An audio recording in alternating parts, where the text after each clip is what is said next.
saya mah memang beruntung aja bisa dapat job ini, padahal mah memang orang-orang lebih bagus. Itu kan sebetulnya bicara soal merendahkan diri sendiri yang dibungkus dengan lelucon. Saya memang nggak bisa apa-apa, misalnya saya memang salah terus, saya orangnya memang ceroboh, misalnya kayak gitu.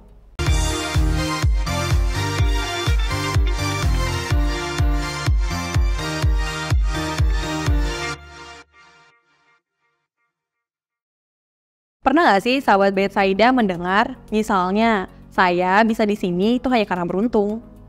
Pernyataan merendahkan diri sendiri yang dibalut dengan lelucon dan juga candaan. Dapat memicu gangguan kecemasan dan depresi jika terus dilakukan. Kali ini kita akan membahas tentang self-deprecation bersama Ibu Herta Kristabel Hambali selaku psikolog dari Betsaida Hospital. Dalam acara Dr. Stall. Terakhir saya udah nonton Ibu stand up komedi yang membawa leluconnya itu dengan merendahkan diri sendiri. Untuk dari sisi psikologinya ini seperti apa sih Bu? Nah, sebetulnya kalau bicara dari sisi psikologi apa sih? Kita lihat dulu nih. Kalau bicara soal stand up komedi, kan memang tujuannya itu komedi. Jadi apakah itu jawabannya kayak, oh dari sisi psikologi itu boleh apa nggak boleh? Ya sah-sah aja selama kita tahu tujuannya memang komedi. Nah tapi kalau bicara soal di luar itu, kayak misalnya sehari-hari ternyata ada temen nih yang suka merendahkan dirinya sendiri, membuat lelucon-lelucon di komunitas, atau misalkan lagi ketemu teman-teman justru memakai merendahkan diri. Contoh, saya malah pasti nggak bisa, orang misalnya ngomong aja suka salah-salah, apalagi misalnya ketemu teman-teman, atau apalagi misalnya networking. Contohnya salah satu kayak gitu, atau saya mah memang beruntung aja bisa dapat job ini, padahal mah memang orang-orang lebih bagus. Itu kan sebetulnya bicara soal merendahkan diri sendiri yang dibungkus dengan lelucon. Sebetulnya nih istilah psikologi ada namanya self-deprecation yang hari ini kita bahas tentang bentuk komunikasi merendahkan diri atau memberikan evaluasi ini negatif dalam bentuknya bisa lelucon, bisa juga sebenarnya konteksnya serius, misalnya saya memang nggak bisa apa-apa, misalnya saya memang salah terus, saya orangnya memang ceroboh, misalnya kayak gitu. Tapi benar nggak sih Bu, kalau misalnya ada yang bilang, ya itu saya bercanda seperti itu karena saya udah berdamai dengan keadaan saya nih. Atau sebenarnya itu hanya pengalihan daripada orang lain yang menghina saya, mending saya yang menghina diri sendiri dengan membawa ini sebagai lelucon. Nah menariknya adalah kalau bicara soal manusia, itu tuh bisa keduanya. Jadi kita bisa lihat motif seseorang itu alasannya bisa berbagai hal. Contohnya kayak tadi, oh ya daripada orang lain menghina, saya aja yang mulai menghina diri saya sendiri. Itu bisa aja. Tapi sebenarnya bisa aja memang sudah berdamai sehingga itu tuh dirasa lebih ringan. Contohnya apa sih? Salah satunya adalah agar memberikan kesan rendah hati atau tidak sombong. Jadi kan ngerasa oh ya orang itu mungkin mengalami hal yang sama ya, jadi ada kesan seperti itu. Berusaha buat disukai, ya tadi kan memang stand up comedian untuk apa sih? Untuk lucu-lucuan gitu, untuk disukai.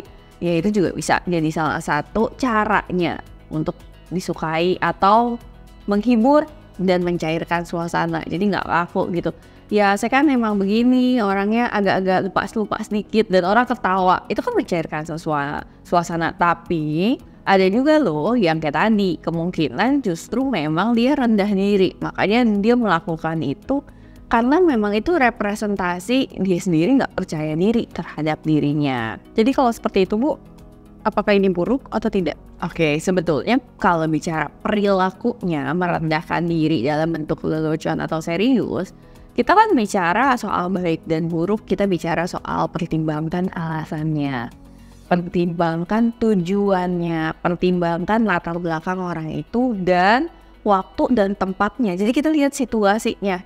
Gitu. Kalau bercandaannya, oh ya memang lagi stand up comedy, ya nggak apa-apa gitu karena memang di tempat yang tepat gitu dengan tujuan yang memang menghibur. Jadi kalau bicara adalah sifat ini sebenarnya atau perilaku ini itu netral, tergantung alasan dan dampaknya ke diri sendiri dan ke orang lain. Bisa positif, bisa. Contohnya tadi mengurangi judgment atau mengurangi penilaian kita dianggap justru lebih santai, lebih rendah hati. Kita bisa membantu kita justru kayak tadi menerima kekurangan diri dengan cara yang lebih nyaman. Membantu mengurangi ekspektasi nih dari orang lain. Soalnya, wah kayaknya orangnya sombong nih, orangnya serius banget, orangnya pintar, dengan kasih tau, ya saya sih nggak pintar-pintar amat ya, cuma pintar ngomong aja, misalnya kayak gitu. Itu kan jadi lebih santai dan membantu mengurangi nih ekspektasi orang lain, dan mungkin menjadikan dia juga lebih rendah hati. Ada loh kekurangannya dan perlu belajar. Saya sering melakukan ini, beberapa kali saya melakukan, contoh pada saat training atau pada saat seminar, ya saya bilang, aduh jangan diliatin terus, kalau ada cemas saya juga cemas, misalnya gitu. Itu kan membantu mencairkan suasana dan tahu gitu loh, oh kita tuh sama loh, kadang-kadang juga saya merasa cemas. Itu salah satu positifnya.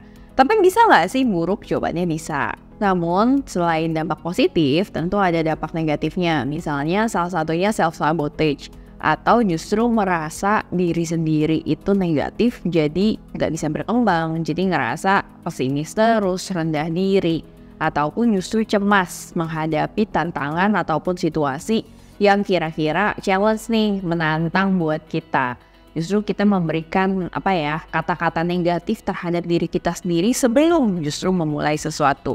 Tapi kan kita mesti melihat seberapa sering hal ini dilakukan, dan kira-kira seberapa lama ini dilakukan, dan intensinya, tujuannya sebetulnya apa. Jangan-jangan bukan tadi cuma mencairkan suasana, tapi ya memang sebetulnya ini mengevaluasi diri kita negatif. Jadi memang sebetulnya kayak menyalahkan atau membuat diri kita tidak percaya diri. Baik, hal ini apakah termasuk gangguan psikologis, Bu? Nah, sebetulnya ini bukan termasuk gangguan psikologis, tapi salah satu ahli mengatakan kalau ini dilakukan secara sengaja, ini sebetulnya jadi awal permasalahannya, karena terus-menerus, artinya dilakukan sering kali, terus di situasi manapun, justru ini menjadikan tanda kita merasa diri kita tidak berharga. Tapi kita lihat lagi, balik lagi situasinya. Tentu kan beda ya, tiba-tiba pada saat meeting sama pada saat memang bercanda sama teman. Jadi kita bisa melihat, justru kita sadarin nih kira-kira seberapa sering. Nah, kalau seandainya nih Bu, saya sering melakukan hal ini, ada nggak sih Bu caranya supaya ini bisa menjadi hal positif?